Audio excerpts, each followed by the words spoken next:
Delhi liquor కేసులో arrest అయిన BRS MLC కవిత bail కోసం మరోసారి రౌస్ అవెన్యూ కోర్టును ఆశ్రయించారు. తనపై నమోదైన సీబీఐ కేసులో డిఫాల్ట్ బెయిల్ కోరుతూ పిటిషన్ దాఖలు చేశారు. దీనిపై ఇవాళ విచారణ చేయనుంది ప్రత్యేక న్యాయస్థానం. దీంతో పాటు కవితపై సీబీఐ దాఖలు చేసిన ఛార్జ్ షీట్ను కూడా కోర్టు పరిశీలించనుంది.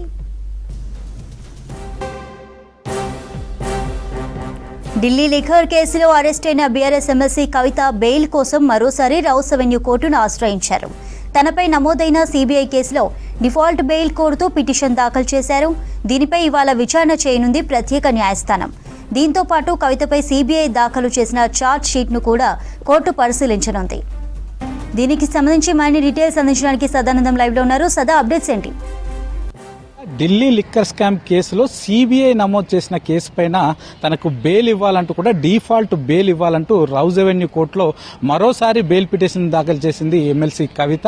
సో ఈ రోజు ఈ బెయిల్ పిటిషన్ పైన ఇటు రౌస్ అవెన్యూ కోర్టులో విచారణకు వచ్చే అవకాశం ఉంది. సో యాక్చువల్గా ఈ సీబీఐ నమోదు చేసిన కేసుకు సంబంధించి ఆల్రెడీ ఒకసారి బెయిల్ పిటిషన్ వేస్తే సో అప్పుడు బెయిల్ పిటిషన్ని రౌస్ అవెన్యూ కోర్టు తిరస్కరించింది. కానీ ఇప్పుడు తిరిగి ఇదే కేసుకు సంబంధించి కవిత పైన ఇటు సీబీఐ ఛార్జ్ షీట్ దాఖలు చేయడంతో సో ఆ ఛార్జ్ షీట్ లో కూడా కొన్ని తప్పులున్నాయంటూ రౌస్ అవెన్యూ కోర్టు తిప్పి పంపింది.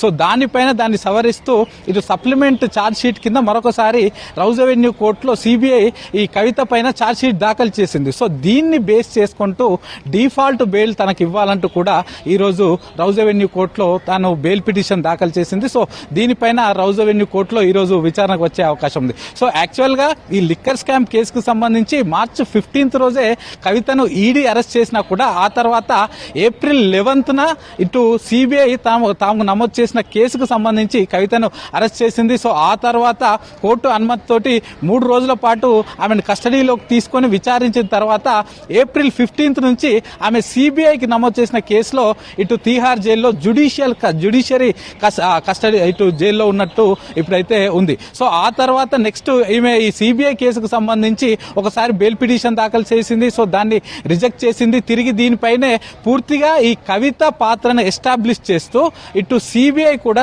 రౌస్ అవెన్యూ కోర్టులో పూర్తిగా ఒక ఛార్జ్ షీట్ దాఖలు చేసింది. సో ఆ ఛార్జ్ షీట్ పైన కూడా ఈ రోజు విచారణకు వచ్చే అవకాశం ఉంది. సో ఆ ఛార్జ్ షీట్ లో పేర్కొన్న అంశాలన్నింటినీ కూడా పరిగణలోకి తీసుకోవాలంటూ కూడా సిబిఐ ఇటు రౌస్ అవెన్యూ కోర్టును కోరుతుంది. సో దీనిలో ఈ ఛార్జ్ షీట్ లో ముఖ్యంగా ఏంటంటే ఈ ముఖ్యంగా ఈ లోకల్ గా ఉన్నటువంటి మద్యం సప్లైదారులు, మద్యం తయారీదారులు ఎవరైతే ఉన్నారో వారికి ఇటు లాభం చేకూర్చే విధంగా ఈ మద్యం పాలసీని తయారు చేయించడంలో కవిత ముందు ఉంది. సో కవితనే కీలక పాత్ర ఉందంటూ కూడా వీళ్ళు ఈ సిబిఐ ఛార్జ్ షీట్ లో పూర్తిగా పేర్కొన్నారు. ఇక దీంతో పాటు కొంతమంది ఈ మద్యం సప్లైదారులకు ఈమె వాళ్ళ దగ్గర నుంచి 100 కోట్లు తీసుకుంటూ ఇటు మాగుంటతో పాటు ఇంకొంతమంది దగ్గర 100 కోట్లు తీసుకొని ఇటు గోవా యాప్ ఎన్నికల్లో ఆమె హవాలా రూపంలో ఇక్కడి నుంచి 100 కోట్ల రూపాయలను గోవాలో ఉన్న ఆప్ పార్టీకి తరలించడానికి ఈమెనే కృషి చేసింది. ఇక ఇదే కాకుండా పూర్తిగా ఈ లిక్కర్ స్కామ్ కు సంబంధించి మొదటి నుంచి ఈ పాలసీ ఎలా తయారు చేయాలి, సో ఎలా తయారు చేస్తే ఇటు లిక్కర్ పాలసీకి ఎవరైతే ఉన్నారో వాళ్ళకి లాభం చేకూరుతుంది అనే అంశాలన్నింటినీ కూడా కవితనే ముందుంచి నడిపించిందంటూ కూడా ఇటు సిబిఐ తమ ఛార్జ్ షీట్ లో పేర్కొంది. ఇదే కాకుండా ఆమె టెక్నికల్ ఎవిడెన్స్ ను కూడా పూర్తిగా ధ్వంసం చేసింది. సో డిజిటల్ ఎవిడెన్స్ లేకుండా చేసింది.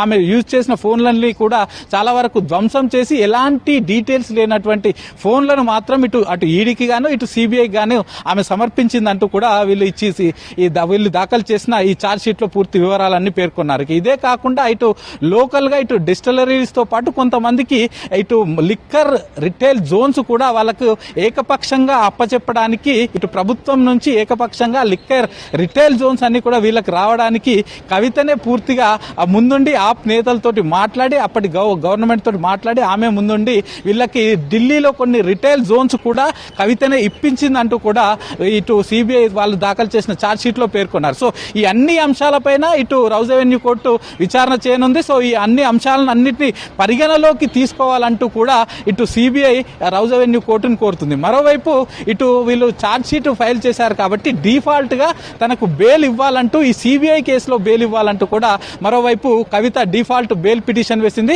దానిపైన కూడా ఇటు విచారణకు రానుంది. ఒకవైపు ఈడీ కూడా ఆల్రెడీ రౌజ్ అవెన్యూ కోర్టులోనే మొత్తం 8,000 పేజీలతోటి ఛార్జ్ షీట్ దాఖలు చేసింది. ఆ తర్వాత సప్లిమెంట్ ఛార్జ్ షీట్లు కూడా దాఖలు చేసింది. దానిపైన ట్రయల్ కోర్టులో విచారణ జరుగుతుండగానే మరోవైపు ఇటు సిబిఐ కూడా ఛార్జ్ షీట్ దాఖలు చేసింది. సో దాన్ని కూడా పరిగణలోకి తీసుకోవాలంటూ వీళ్ళు కోరుతున్నారు. మరోవైపు ఈరోజు బెయిల్ పిటిషన్ పైన కూడా విచారణకు వచ్చే అవకాశం ఉంది. సో మధ్యాహ్నం వరకు ఈ బెయిల్ పిటిషన్ తో పాటు నెక్స్ట్ సిబిఐ దాఖలు చేసిన ఛార్జ్ షీట్ పైన కూడా రౌజ్ అవెన్యూ కోర్టు విచారణ చేయనుంది. చంద్రిక.